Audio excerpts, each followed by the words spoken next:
Assalamualaikum warahmatullahi wabarakatuh. Alhamdulillahirabbil alamin. Assalatu wassalamu ala asrofil anbiya'i wal mursalin wa ala alihi washabbihi ajma'in amma ba'd. Perkenalkan, nama saya Meta Nur Fatimah, NPM 1901011099. Prodi Pendidikan Agama Islam, kelas A semester 3.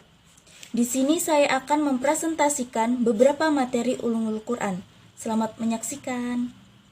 Ijazul Al-Quran ialah menampakkan kebenaran Nabi dalam pengakuannya sebagai seorang Rasul, dengan menampakkan kelemahan orang Arab untuk menghadapi mukjizatnya yang abadi, yaitu Al-Quran, dan kelemahan generasi-generasi sesudah mereka, dan mukjizat adalah sesuatu hal yang luar biasa yang disertai tantangan dan selamat dari perlawanan.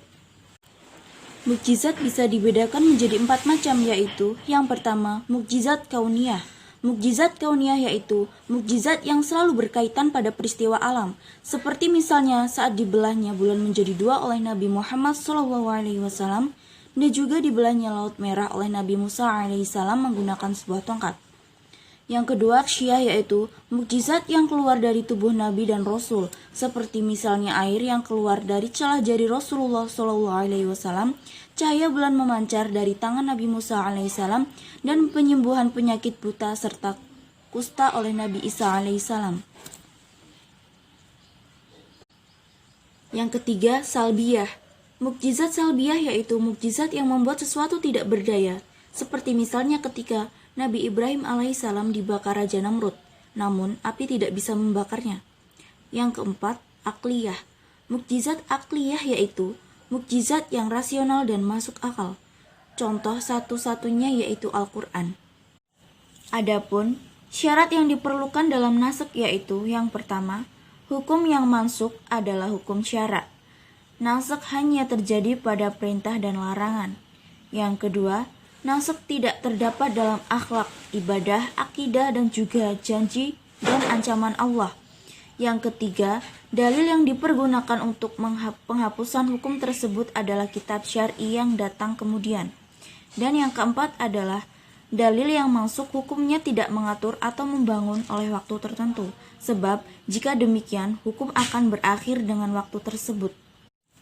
Yang selanjutnya, nasakh secara bahasa artinya menghilangkan, menghapuskan, memindahkan, menulis. Adapun secara istilah, maka ada 2 macam. Pertama, nasakh menurut istilah para ulama usul fiqh mutaakhirin, mereka memiliki ta'rif yang berbeda-beda. Mansukh artinya yang dihapuskan, yaitu hukum dalil syar'i atau lafaznya yang dihapuskan. Yang selanjutnya adalah qisah. Menurut mazhab Syafi'i, qisah pada tindak pidana atas jiwa dan selain jiwa bisa gugur karena tidak adanya keseimbangan antara pelaku dengan korban, dan yang menjadi dasar keseimbangan adalah mereka, dan Islam dasarnya adalah surat Al-Baqarah ayat 178 dan Al-Ma'idah ayat 45 serta hadis riwayat Ali Karam Allah wajhah. Yang selanjutnya adalah amsal. Amsal adalah bentuk dari kata masal, misal, dan masiladalah. Sama syabah, syibah, dan syabih, baik lafaz maupun maknanya. Dalam sastra, masal adalah suatu ungkapan perkataan yang dihikayatkan dan sudah populer dengan maksud menyerupakan keadaan yang terdapat dalam perkataan itu diucapkan. Maksudnya, menyerupakan suatu atau seseorang keadaan dengan apa yang terkandung dalam perkataan itu. Yang selanjutnya adalah macam-macam amsal Al-Quran. Yang pertama adalah amsal musarrahah. Ialah amsal yang di dalamnya dijelaskan dengan lafaz masal atau sesuatu yang menunjukkan tasbih. Yang kedua adalah amsal kaminah, yaitu amsal yang di dalamnya tidak disebutkan dengan lafaz tamsil atau pemisalan, tetapi ia menunjukkan dengan makna yang indah, menarik dalam kepadatan redaksinya, dan mempunyai pengaruh tersendiri bila dipindahkan kepada yang serupa dengannya. Dan yang ketiga adalah amsal mursalah, yaitu kalimat-kalimat bebas yang tidak menggunakan lafaz tasbih secara jelas. Yang selanjutnya adalah aqsam Al-Quran, yaitu sesuatu yang disampaikan untuk menguatkan sebuah berita yang terdapat di dalam Al-Quran disertai dengan unsur-unsur qasam untuk menghilangkan keraguan dan meyakinkannya tentang kebenaran akan isi kandungan Al-Quran.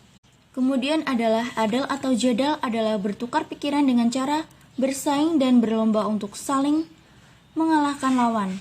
Pengertian ini berasal dari kata-kata Arab yaitu aku kokohkan dengan tali itu. Dan yang terakhir adalah Israiliyat adalah seluruh riwayat yang bersumber dari orang-orang Yahudi dan Nasrani serta selain dari keduanya yang masuk dalam tafsir maupun hadis. Ada pula ulama tafsir dan hadis yang memberi makna Israiliyat sebagai cerita yang bersumber dari musuh-musuh Islam, baik Yahudi, Nasrani, ataupun yang lainnya. Sekian materi yang dapat saya sampaikan, kurang lebihnya saya mohon maaf dan kepada Allah Subhanahu wa taala saya mohon ampun. Saya akhiri wabillahi taufik wal hidayah. Wassalamualaikum warahmatullahi wabarakatuh.